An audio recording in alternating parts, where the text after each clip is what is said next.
Welcome to Obscurus, your weekly dose of paranormal fiction. Every Wednesday, Obscurus features new short stories and serialized novels written by novelist, screenwriter, and voiceover artist Biswajit Banerjee. The realm of the paranormal stretches far beyond the usual horror story. So while you'll get to listen to lots of ghost stories on this podcast, there will also be many tales of lesser-known paranormal themes. To get us started, here is your host, Biswajit Banerjee.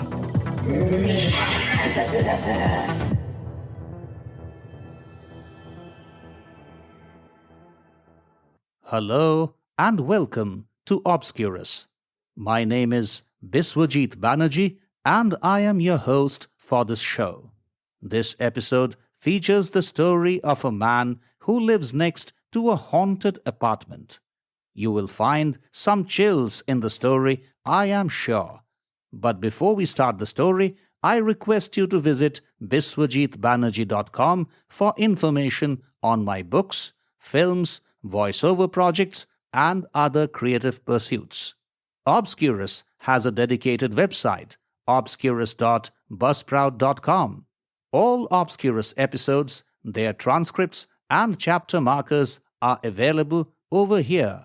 In addition, the links to the major directories where Obscurus is available for listening are also listed on this website.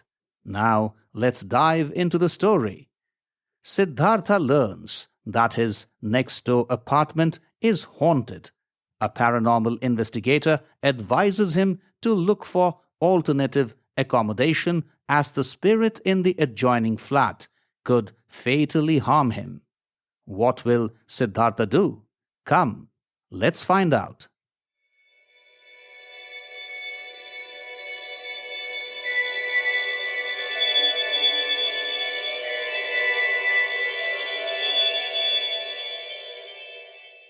The Haunted Apartment, written and performed by Biswajit Banerjee.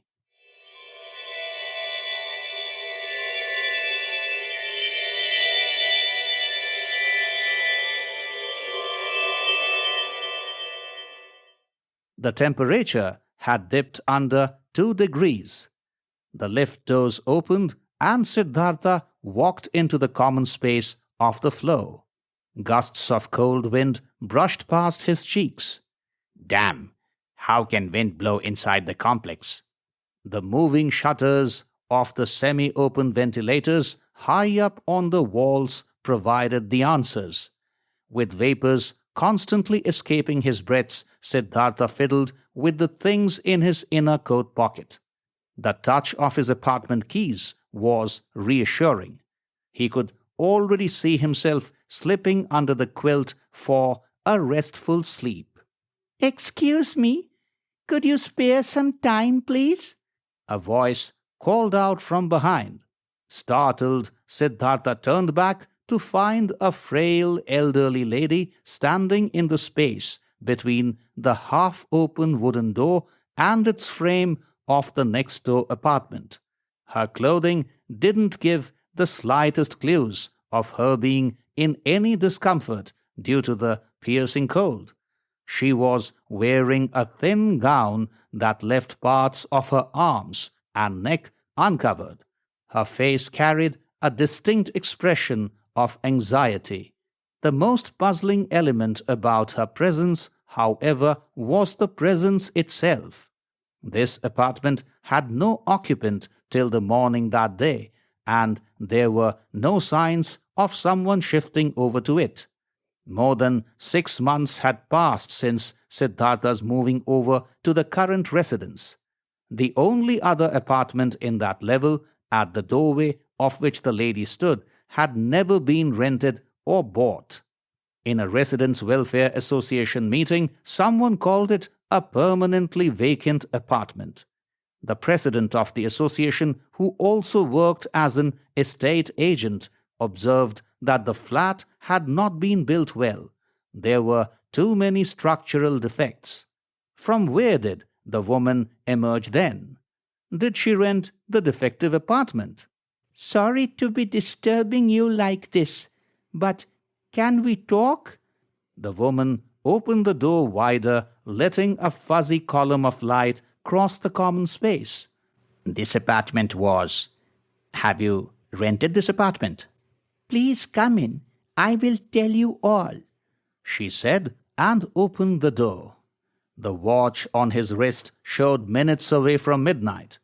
Well, he said, it's late. Could we talk tomorrow? Surely it is late, but what I want to talk about is important, trust me. Why don't you come in for a cup of coffee? From now on, we shall be neighbors after all. The prospect of a hot cup of coffee was too enticing to refuse.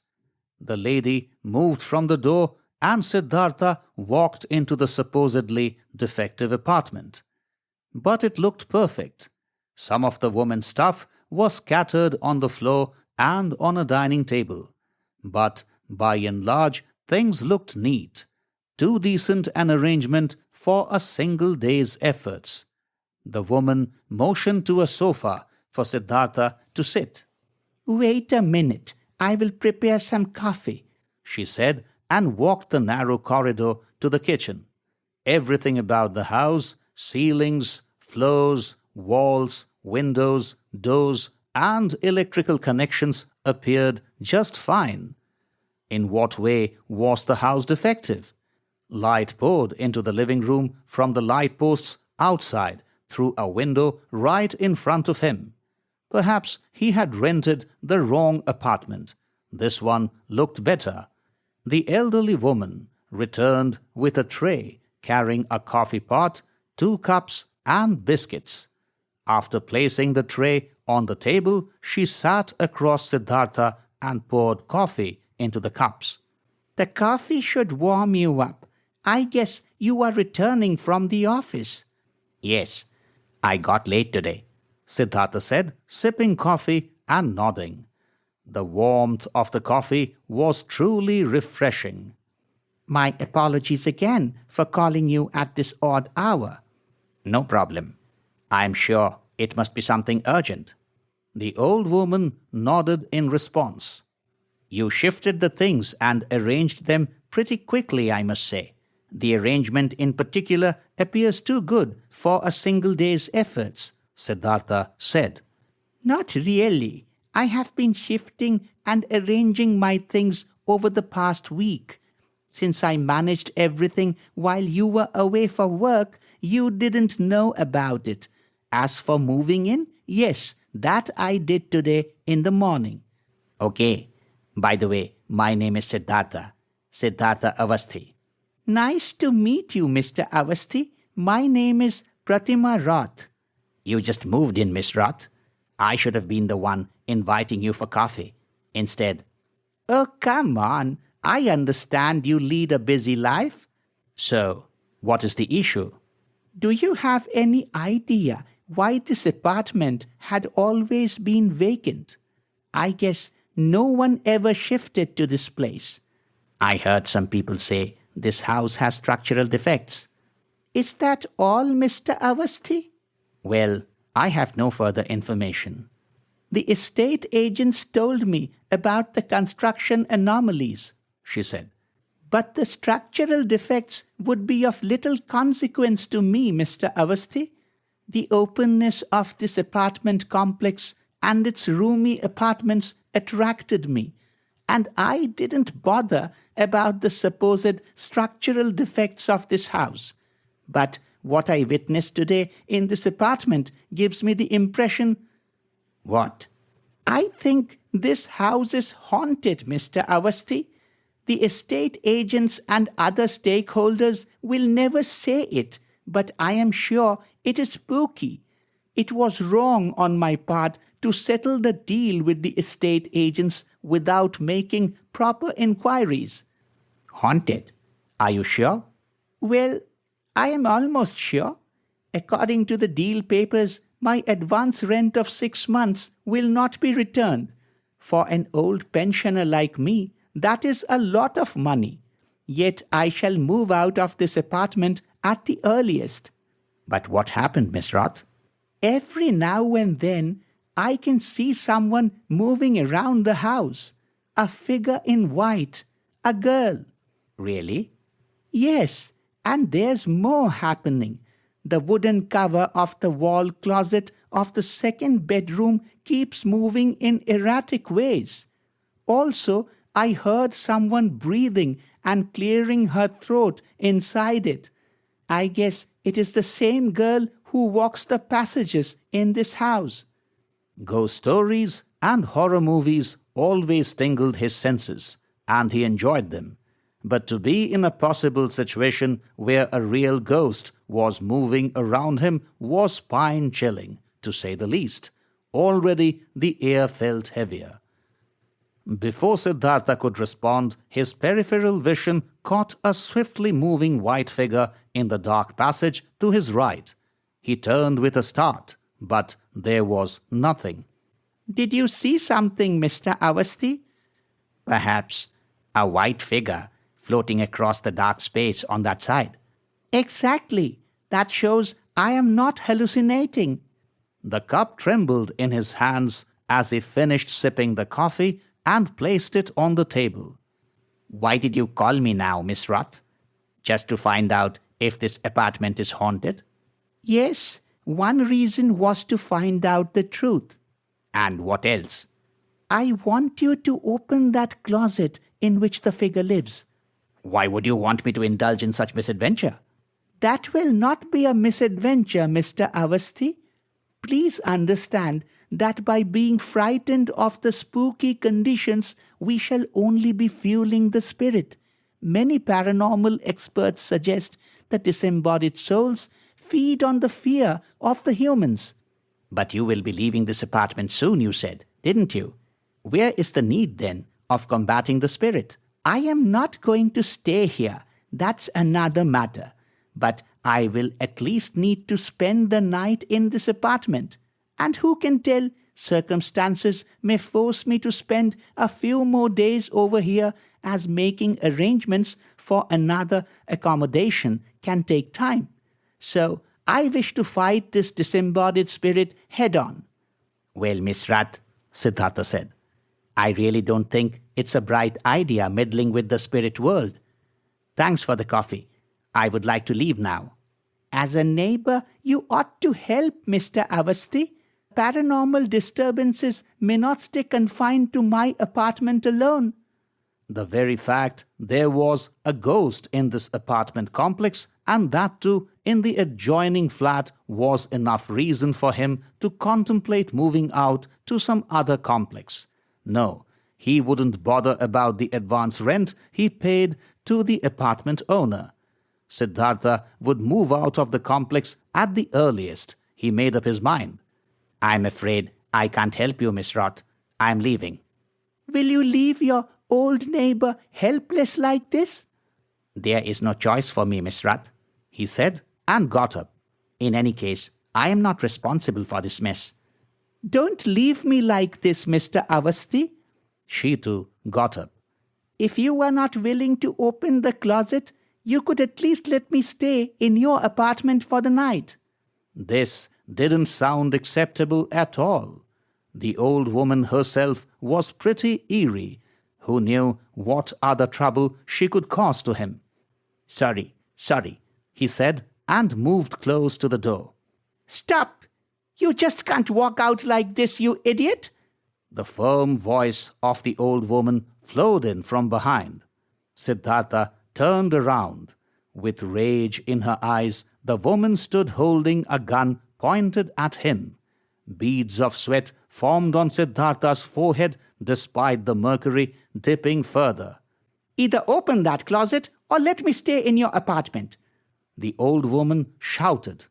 Letting the woman into his apartment was the last thing he would do, so the only choice left was to open the closet. Okay, put the gun down, Siddhartha said. Take me to your bedroom.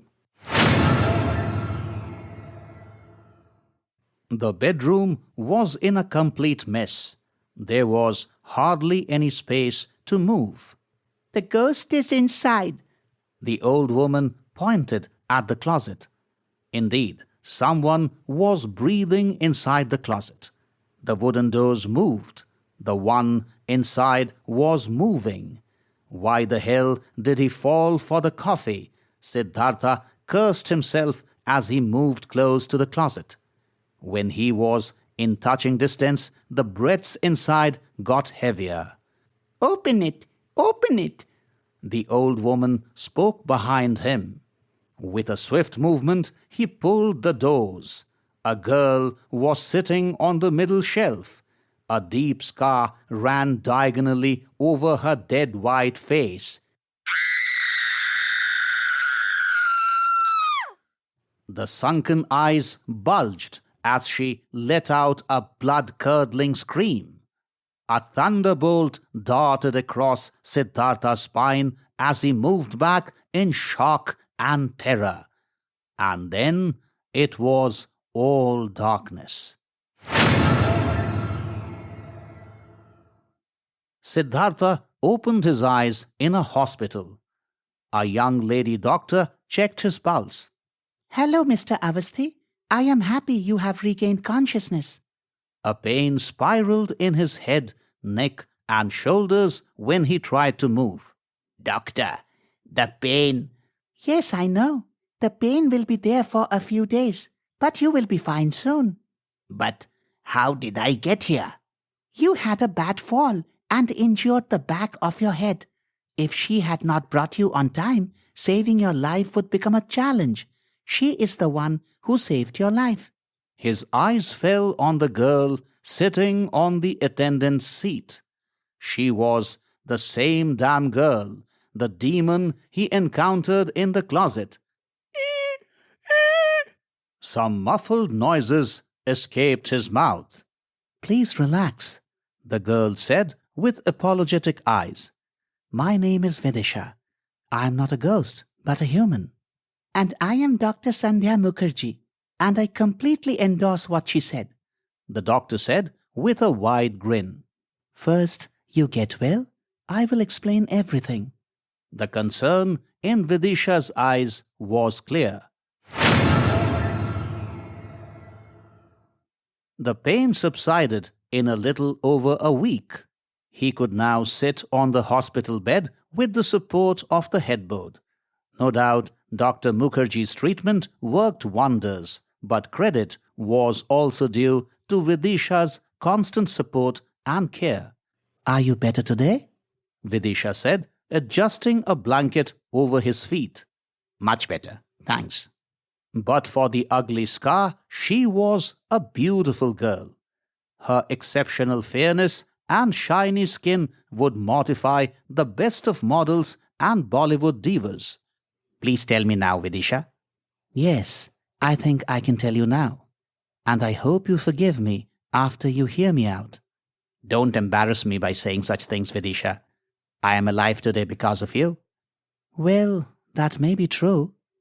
But it is equally true you got into trouble because of me. Why don't you tell me clearly? Okay, then listen. I am a parapsychologist and a paranormal investigator. What I do might not strike a chord with rationalists like Dr. Mukherjee, but I believe you will see substance in my work after what you experienced in your next-door apartment. That apartment is indeed haunted. The estate agents never rent it to anyone because they know what the consequences of letting it out could be. They tell lies that the apartment was never occupied. Miss Pratima Roth was the first to buy a flat in the complex and one of its earliest residents. She died within days of moving into the new apartment, but her spirit never left it.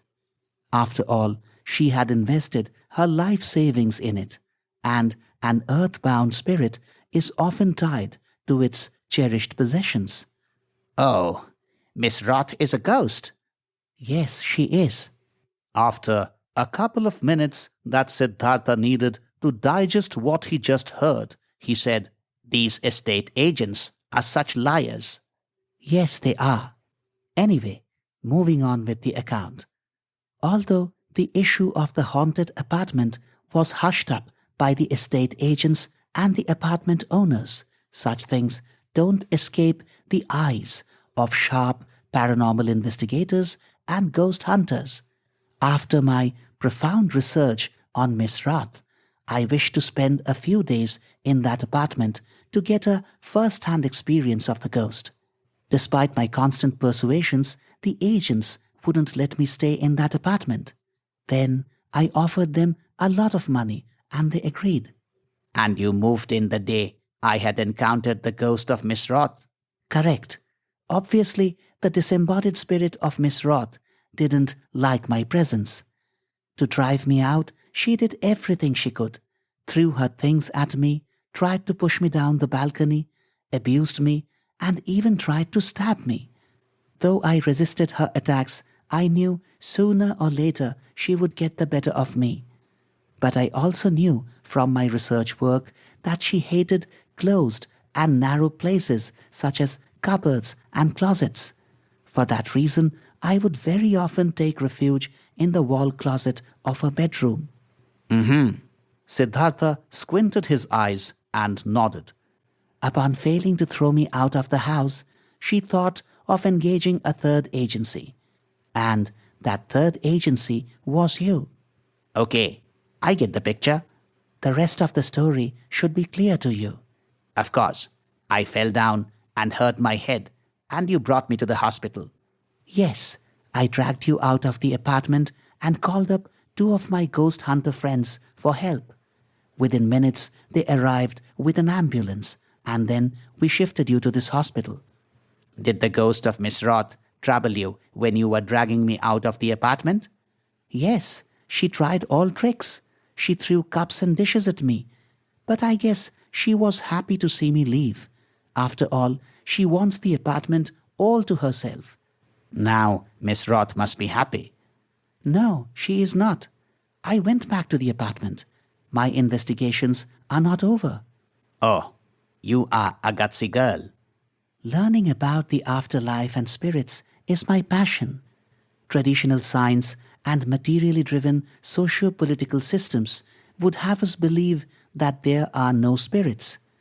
But the truth about spirits is evident from the scar on my face. Did a spirit cause the scar? Yes, Siddhartha, a spirit as powerful as Miss Roth. So, how many more days will you spend in that apartment? As many days as I need to study the conduct of Miss Roth's spirit. But can't she harm you? Of course she can, but I am not afraid of her or what she can do to me.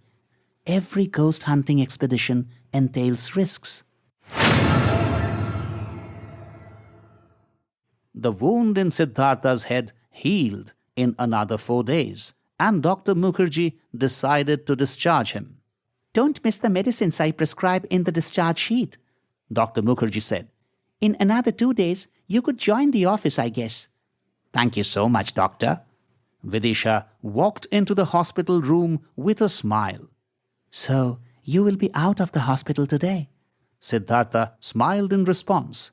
Dr. Mukherjee looked at Vidisha and then at Siddhartha. Okay, I will be back in a while. Dr. Mukherjee patted Siddhartha's back and left the room. How are you feeling? Vidisha asked. Great, but I am not sure where to go after I leave the hospital. I do not wish to spend another night in a house next to a haunted apartment. Even I would advise you to move out of that apartment immediately.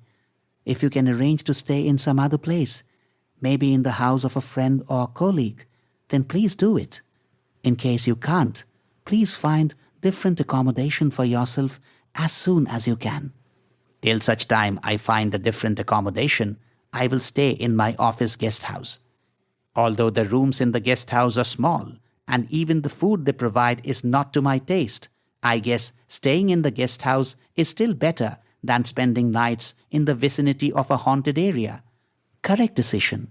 Staying close to Miss Roth's spirit is a bad idea. And yet you are staying with her.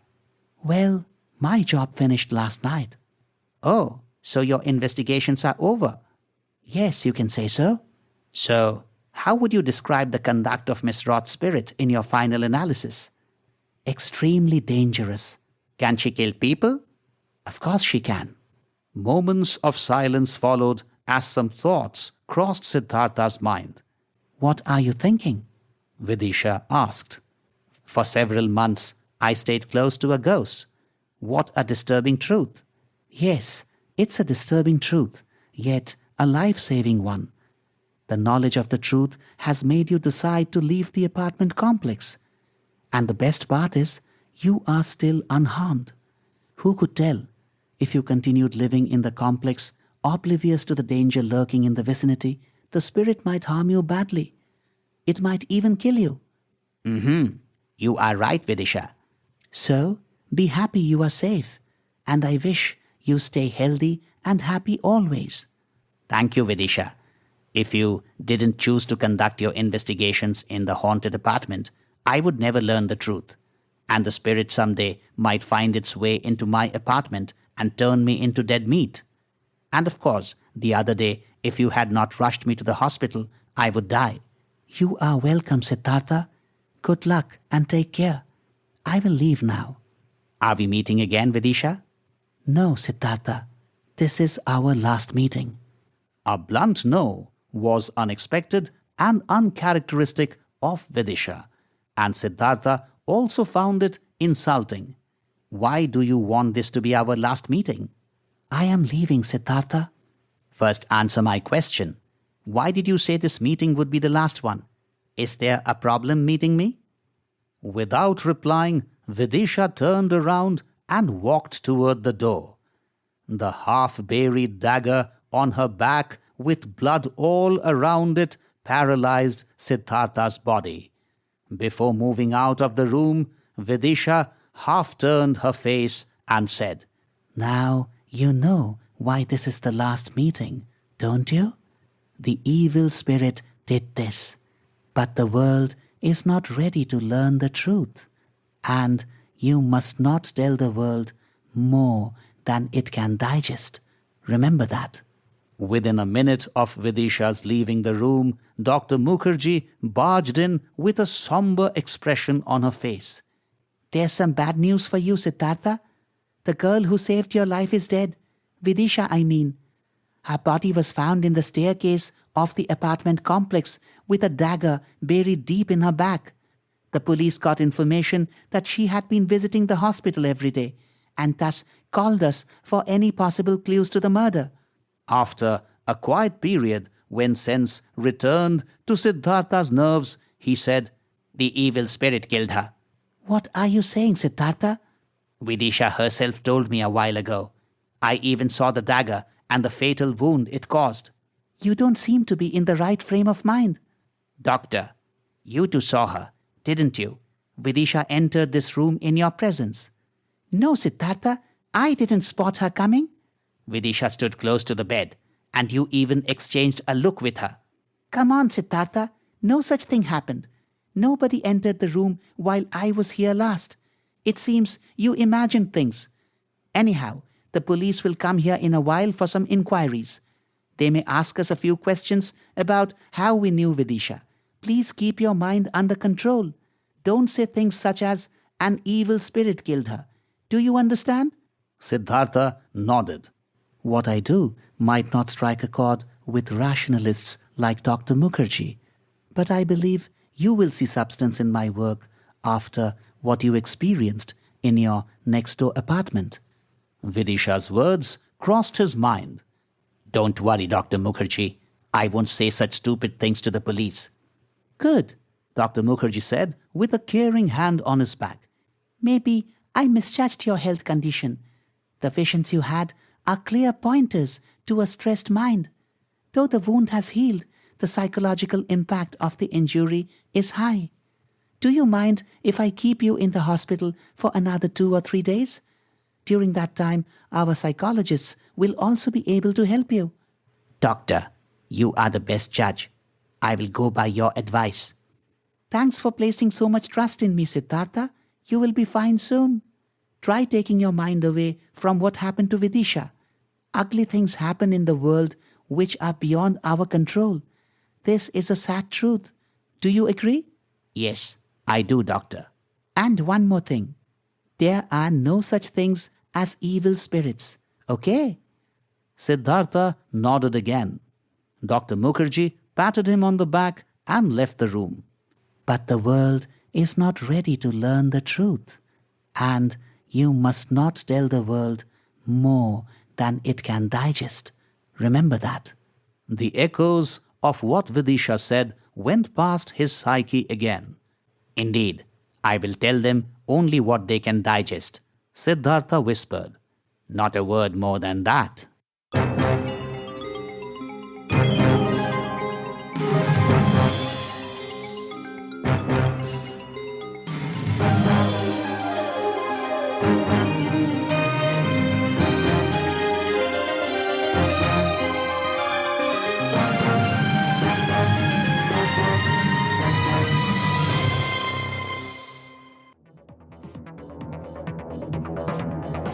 Thanks for listening to Obscurus. If you like what you heard, please subscribe and visit biswajitbanerjee.com for more information about Biswajit's books, movies, documentaries, and other creative pursuits. We shall see you next Wednesday with another episode of Obscurus. Till then, take care.